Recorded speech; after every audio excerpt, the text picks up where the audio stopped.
Hello guys, अस्सलाम वालेकुम। Welcome back to Arun चक्रम लाइफ स्टाइल ब्लॉग। कैसे हैं आप लोग? अल्हम्दुलिल्लाह मैं बिल्कुल ठीक हूँ एंड आई होप आप लोग भी बिल्कुल ठीक होंगे।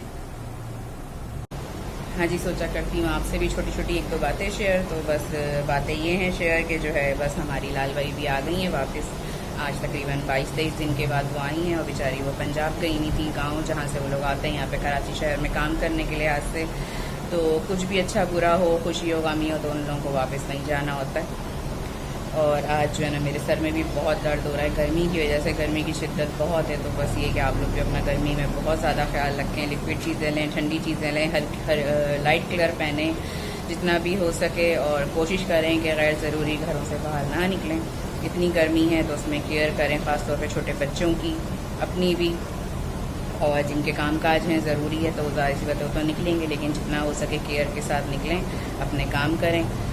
तो बस मैं भी ढूंढ के पुराने कपड़े निकाल रही हूँ और पहन रही हूँ, क्योंकि जो पुराने कपड़ों में मज़ा है ना, नए में तो लग रहा है बस बहुत बड़ी उलझन हो रही है। इस गर्मी में नए कपड़े जो है ना वो वेलवेट का काम दे रहे हैं ऐसा लग रहा है। और पसीने देखें रुक नहीं रहे हैं, ये हाल हुआ हुआ है मेरा, क्या सबका यही हाल है। तो बस ये काम करना है और इंशाल्लाह नेक्स्ट व्लॉग में मैं आप लोगों के साथ जो है ना कुछ अच्छी अच्छी टिप्स भी ज़रूर शेयर करूँगी जो लेडीज़ के लिए बड़े फ़ायदेमंद होंगी। घरेलू टिप्स होंगी, स्किन टिप्स होंगी कुछ, और कुछ अच्छी भी टिप्स होंगी उसमें जो है ना ऑल ओवर सारी चीज़ें होंगी। तो इंशाल्लाह जो है ना वो भी जल्दी आप लोगों के साथ करूँगी। अगर आप लोगों को टिप्स वाला व्लॉग चाहिए, देखना है, तो मुझे कमेंट करके बताइए कि हाँ जी टिप्स शेयर करूँ मैं आप लोगों के साथ या नहीं करूँ। अगर नहीं करूँ तो नहीं करिएगा कमेंट, और अगर चाहिए आप लोगों को टिप्स जो है ना अच्छी किचन की, दूसरी चीज़ों की, तो आप मुझे ज़रूर कमेंट्स करें टिप्स के लिहाज से, तो मैं वो आप लोगों के साथ फिर ब्लॉग शेयर करूँगी। जब से हुई थी सेपरेट, जब से मेरा जो है ना एक ही रूटीन रहा जो है, क्योंकि मैं गर्मी और फिर अकेली होती थी कामकाज के लिहाज से, जो है ना घर को भी देखना होता था, मैनेज भी करना होता था, सारा सब कुछ जो है ना मुझे बहुत अच्छे से शुरू से मेरी आदत रही है कि मुझे अपने घर को पूरा 100% देना है हर लिहाज से, और बच्चों को भी देना है, हस्बैंड को भी देना है, अपने आप को, अपनी सेल्फ को भी देना है। तो उस लिहाज से जो है ना बस मुझे होता था कि मुझे कोई चीज़ मेरी आगे पीछे ना हो। तो उसके लिहाज से मैं ये करती थी कि जो है जब मैं यहाँ पे आई अकेली थी, अनस पास्ता भी छोटे थे, स्कूल गोइंग थे, उससे पहले भी बहुत, जब ऐसा नहीं स्कूल स्टार्ट हुआ था, जब भी जो है ना आपको पता है कि बच्चे फुल टाइम जॉब होते हैं। तो और बच्चे जैसे जैसे बड़े होते हैं वैसे वैसे जिम्मेदारियाँ भी बड़ी होती हैं। मतलब हम ये कहते हैं कि शायद बच्चे बड़े हो जाते हैं तो जिम्मेदारियाँ नहीं होती, लेकिन बच्चों के साथ जिम्मेदारियाँ भी बढ़ती जाती हैं। तो फ़िलहाल जी बस मेरा शुरू से फिर ये रूटीन रहा कि जब यहाँ पे शिफ्ट हुए, सेपरेट थी, सारे कामकाज मेरे अपने ऊपर थे, कोई मेड नहीं थी मेरे पास, कोई हेल्पर नहीं था मेरे पास। तो मैं जो ना दिन में अपने सारे कामकाज करती थी और रात में जो है ना मैं कुकिंग करती थी। मतलब जो भी खाना बनता था ताज़ा वो रात में बनता था, सब चीज़ें अच्छे से अच्छे, क्योंकि जो है मेरे हस्बैंड भी रात में ही होते थे और दिन में उनका वर्क होता था, ऑफिस वर्क जो है। तो इस लिहाज से जो है ना बच्चे भी जो है ना, तो मैं रात में इतना बनाती थी, इतनी कुकिंग कर लिया करती थी कि दिन में जो है ना वो लंच में वो भी ले जाया करते थे और हम भी लंच में ईज़िली खा लिया करते थे। और जब खाना बना हुआ होता है तो लेडीज़ को बड़ी बेफिक्री होती है, वरना अगर आपने सुबह के टाइम में कुकिंग करनी है, दिन के टाइम में, तो फिर या 2 टाइम कुकिंग कर रहे होते हैं लोग जो है ना बाज़ों का। तो हर एक के अपने अपने घर के लिहाज से जो है ना वो रूटीन चल रहा होता है लेडीज़ का। लेकिन मैं बस ऐसे करती थी कि अगर मैं 2 चीज़ें भी बना रही हूँ तो मैं रात में बना लिया करती थी ठंडे टाइम में, और सुबह उठ के जो है ना बस नाश्ता, खाना, डस्टिंग वगैरह, दूसरे काम, मशीन लगानी है, बच्चों को देखना है, नहलाना धुलाना, इस तरह के काम करने, तो मैं वो ईज़िली सारे काम कर लिया करती थी। क्योंकि मुझसे लोग पूछते थे कि आप इस तरह कैसे मैनेज कर लेती हैं 2 छोटे बच्चों के साथ। और मेरे हस्बैंड सुबह 11 बजे जाते थे और रात में 11 बजे आते थे। तो बस ये कि इस तरह मैंने मैनेज किया, और जो है ना, और अभी भी मेरा वही तरीका है, वही रूटीन है मेरा कि मैं रात में फ्रेश अपना जो है ना खाना बनाती हूँ और इतना बना लेती हूँ कि दूसरे दिन लंच के लिहाज से जो है ना कोई परेशानी ना हो। और हाँ, ये पता लगे अगर कोई आना जाना है तो फिर लंच के लिहाज से मुझे उस वक्त करना पड़ता है। दावतों के लिहाज से भी होता है कि मैं हाफ चीज़ें जो है ना वो रात में ही कर लेती हूँ, एक दिन पहले कर लेती हूँ, ताकि दूसरे दिन मुझे इतनी परेशानी, इतना लोड ना हो मेरे ऊपर। और मुझे घर का भी करना होता है। अभी भी मेरे यहाँ जो मेड आती हैं वो सिर्फ इसलिए आती हैं कि मेरी वॉशिंग मशीन कब की ख़राब हुई हुई है, वो मेरे चेंज नहीं हो रही है, तो बस। और मैं बैकबोन की वजह से, जो मेरे पेन था उसकी वजह से मैं खुद से हाथ से कपड़े नहीं धो सकती, तो मैंने इसलिए जो है ना मेड को रखा हुआ है। और दूसरी जो आती हैं वो सिर्फ घर की सफाई के लिहाज से आती हैं, होम क्लीनिंग के लिए, तो बस वो करके जाती हैं। बाकी उसके अलावा जितने भी घर के काम होते हैं छोटे से लेके बड़े तक, वो सब मैं खुद अपने हाथों से, अपने खुद से करती हूँ। तो इसलिए जो है ना मुझे टाइम का ये होता है कि मुझे थोड़ा सा एडवांटेज मिल जाता है कि मेरा खाना तैयार होता है। शाम का ठंडा टाइम होता है अब तो मैं आराम से जो है ना असर मगरिब के दरमियान से कुकिंग स्टार्ट कर दूँ। हाँ जी, गर्मी में मैंने बना लिया है अभी जो है ना ठंडा ठार बनाना शेक, क्योंकि जो है ना खाने का कम पीने का ज़्यादा दिल चाह रहा है। और ये है वाटरमेलन बना हुआ मेरा मग, लेकिन चीटिंग नहीं है, वाटरमेलन वाले के अंदर हम बनाना शेक डाल लें। तो जी बस अब ये डल गया है। ये आ गई हमारी ट्रे लग के कपकेक के साथ बनाना शेक, अबान का फेवरेट है। तो बस शाम के टाइम में थोड़ा सा बच्चों को जो ना भूख लगती है, तो इस लिहाज से जो ना मैंने बनाना शेक बना दिया था। और अभी घर में और कोई है नहीं, नाना से ना उनके पापा हैं, तो बस इसलिए हम अम्मा बेटे बनाना शेक पी रहे हैं और साथ में खा रहे हैं कपकेक। और इसको देख के जो है ना बड़ा सुकून मिल रहा है, ठंडा ठंडा जो है। चलिए अबान, आ गया आपका बनाना शेक। वेलकम। हाँ जी, यहाँ पे एक बच्चा हो गया तैयार हमारा जो है ना खेलने जाने के लिए। अबान के खेलने का टाइम हो गया। गर्मी इतनी है कि अबान ने आज पहनी है सैंडो और शॉर्ट, और अबान बड़े प्यारे लग रहे हैं। देख के दिल चाह रहा है काश कि मैं भी एक छोटी बच्ची होती। चले जाइए आप खेलने, और बहुत देर से मत आइएगा कि मुझे ऐलान करवाना पड़े अबान कहाँ है।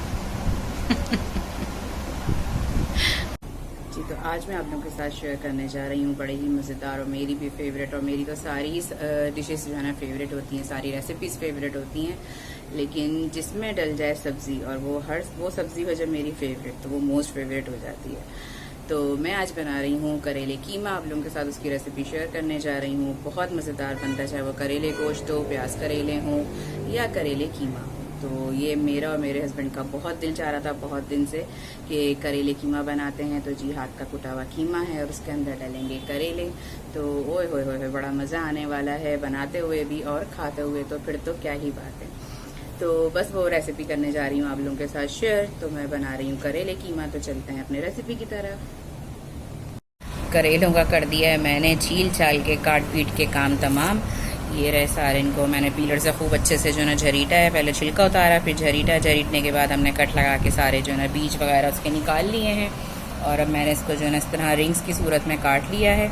अब इसको बस अच्छे से नमक से मलेंगे, और नमक मल के जो है ना इसके अंदर पानी डाल देंगे, और नमक वाले पानी में इसको आधे घंटे के लिए मैं छोड़ दूँगी, और जब तक हम अपनी रेसिपी स्टार्ट करेंगे। मैंने ऑयल गर्म करके इसमें जो है ना 2 बड़ी प्याज़ों को बारीक बारीक काट लिया था, और बस अब ये इतनी हो गई हैं कि अब मैं इसमें पहले लहसुन अदरक का पेस्ट डाल रही हूँ 4 चमचे, और फिर मैं डालूँगी इसके अंदर जो है ना कीमा।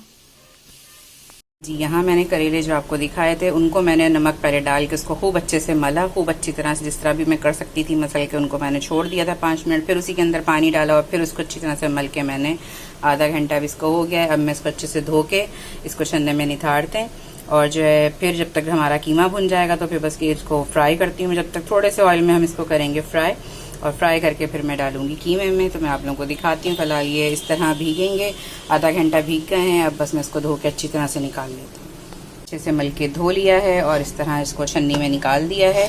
तो ये इसका जितना भी पानी है ना, ये इस तरह नीचे आ जाएगा, और बस फिर हम इसको अब अच्छे से करेंगे फ्राई। जब ये गोल्डन हो जाएंगे, खूब अपना कलर चेंज कर लेंगे, तो बस फिर मैं इसको कीमे में डाल दूँगी कीमा भूनने के बाद। और उधर दूसरी तरफ कीमा भी मेरा हो रहा है।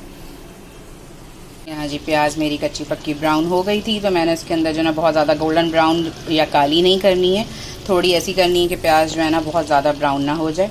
तो उसके अंदर बस मैंने लहसुन अदरक डालते, साथ ही जो है ना मैंने कीमा भी डाल दिया है। कीमा अच्छे से भून लेंगे हम, जैसे ब्राउन हो जाए, रेड रेड ना रहे।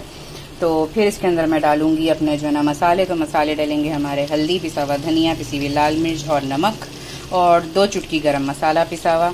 बस मैं यही सब 4 मसाले डालती हूँ। गरम मसाला भी आप ऊपर भी डाल सकते हैं अगर अभी आप इस दौरान ना भी डालें। तो बस ये करूँगी मैं, और उसके बाद डालेंगे हम टमाटर और मिर्च का पेस्ट, और फिर अपने फ्राई हुए हुए करेले, और भून के इसको रखेंगे दम पे। यहाँ पे मैंने मसाले अपने डाल दिए हैं। मसाले आपको बताया था मैंने, पिसी हुई लाल मिर्च, पिसा हुआ धनिया, और जो है ना नमक और हल्दी, और पिसा हुआ गरम मसाला 2 चुटकी, वो डाल के अब मैं इसको अच्छे से भून रही हूँ। बस जैसे ही भूनता है तो फिर हम अपना डालेंगे ये टमाटर और मिर्च का पेस्ट। टमाटर और मिर्च का पेस्ट डालने के बाद जो है ना अच्छे से भूनेंगे, और इसमें मैंने 4 मिर्चें भी पीसी थी टमाटर के साथ। और बस फिर करेले भी मेरे हो गए फ्राई। पैन बिल्कुल हो गया है ड्राई, जैसे हमने सूखे पैन के अंदर डाले हैं अपने करेले ऑयल लगे हुए, तो ये बिल्कुल ही फ्राई हो गए हैं। पानी इसका खुश्क हो गया है। बस अब मैं 2 मिनट के बाद कर दूँगी इसका चूल्हा बंद, और कीमा भी हमारा भुनाई पे सही से आ गया है। ये है हमारा कीमा, और जो है ना खूब भापे उड़ रही हैं, धुएँ उठ रहे हैं और पसीने भी आ रहे हैं गर्मी में साथ साथ। तो बस अब इसके अंदर हम डालेंगे करेले, और जनाब हमारी चली गई है लाइट। इस गर्मी में वैसे ही पसीने क्या कम बह रहे थे, जो ऊपर से और चली गई है लाइट। देखिए पूरा हो रहा है अंधेरा। हाँ जी, मैंने करेले इसके अंदर डाल दिए हैं फाइनली, और बड़ी घबराहट शुरू हो गई है मुझे, ना पूछें जो मेरा हाल हो रहा था और अब होगा, बहुत बुरा होगा। और बस ये करेलों को अच्छे से भूनती हूँ, भून के इसके अंदर डालती हूँ मैं पानी, और ये दोनों चीज़ें अच्छे से गल जाएंगी। और साथ साथ मैं बनाऊँगी इसके जो है ना नमकीन लस्सी, दही होगी और चपाती होगी, और बड़े मज़े के साथ खाने वाले हैं करेले कीमा एंजॉय करके। बस दुआ है कि लाइट जल्दी। हाँ जी, करेलों में बस मैंने 1 गिलास पानी डाल दिया है भर के। अब ये बस मैं इसको कवर कर रही हूँ, ये आराम से गलेंगे और फिर दम पे डालेंगे। इसका नमक मिर्च टेस्ट करेंगे। नमक का मैं आप लोगों को बता दूं कि नमक इसमें कम डालिएगा अपने जायके के मुताबिक, इसलिए कि जो है ना इसमें नमक लगा हुआ भी होता है और करेलों में कुदरती खुद भी थोड़ा सा नमक होता है, तो इस वजह से जो है ना बाकी आप अपने टेस्ट के अकॉर्डिंग जो है ना नमक यूज़ करिएगा। तो बस अब मैं इसको कवर कर रही हूँ और दम पे फिर इसको टेस्ट करके भून के अच्छे से डालेंगे पिसा हुआ गरम मसाला और धनिया और मिर्चें, और तैयार हो जाएगा हमारा कीमा, करेले कीमा। और बस लाइट आएगी तो फिर मैं बनाऊंगी नमकीन लस्सी। हाँ जी, तो लीजिए हो गया है हमारा करेले कीमा झटपट मज़ेदार सा तैयार। और मुझे तो देख के भूख भी चमकती जा रही है। मिर्चें और धनिया भी डाल दिया है, और धनिया मैं इसमें ये करती हूँ कि मैं आधा भुनाई के टाइम पे डाल देती हूँ, और अच्छे से इसमें जो है उसका धनिया का भी टेस्ट आता है। और धनिया फिर थोड़ा सा मैं डिश पे भी डालती हूँ जब डिश आउट करते हैं तो। और अभी देखें कितना ही मज़े का लग रहा है। इसको आप पराठे के साथ खाएं, करेले कीमा पराठे के साथ तो ओए होए होए, चपाती के साथ तो और ही क्या बात है। लस्सी दही और अब करेले कीमा करते हैं एंजॉय। चपाती के साथ आप लोगों को दिखा के तरसा रही हूँ, लेकिन जो है बहुत मज़े का बना। ये रेसिपी आप लोग भी ज़रूर ट्राई करिएगा, करते भी होंगे ऐसे ही लेडीज़ हमारी बनाती होंगी, हमसे अच्छा भी बनाती होंगी। और ये करेलों की टिप है नमक वाली, तो ये भी ज़रूर ट्राई करिएगा और कमेंट करके भी ज़रूर बताइएगा। हमारा कौन सा लेना है? अनार। हाँ जी, बेचारे हमारे ऑर्डर लेकर आ रहे हैं। मैंने तो अनार का मंगवाया था, अबान ने ब्लूबेरी लिया था, और इनका ऑरेंज है, और अब अनस का है लेमन। आप पकड़िए अपना ब्लूबेरी। जी आ गया मेरा खूब ठंडा मज़ेदार सा अनार का जूस। हमने लिम्का तो पी लिया, बहुत मज़े का था, थैंक यू। और उसके बाद डॉक्टर ने कहा लिम्का पीने के बाद मीठा पान ज़रूर खाएं, उससे गला ख़राब नहीं होता। तब हमारे मियाँ हमें दिलाएंगे मीठा पान। गला बचपन से ही खराब है। जब भी तो खुद ने फौरन खा लिया, अब हमें भी मीठा पान खाना है। जी, तो आज का मेरा व्लॉग होता है यहीं पे ख़त्म। आज का मेरा प्यारा सा व्लॉग आप लोगों को कैसा लगा, जिसके अंदर इतनी मज़े की रेसिपी भी थी, तो वो रेसिपी भी कैसी लगी कमेंट करके ज़रूर बताइएगा। लाइक करिएगा, शेयर करिएगा, कमेंट करिएगा, और सब्सक्राइब तो प्लीज़ ज़रूर करिएगा। अपना रखिएगा बहुत सारा ख्याल, मुझे रखिएगा अपनी दुआओं में। आज मिलते हैं इंशाल्लाह नेक्स्ट व्लॉग के अंदर। टेक केयर, अल्लाह हाफिज़।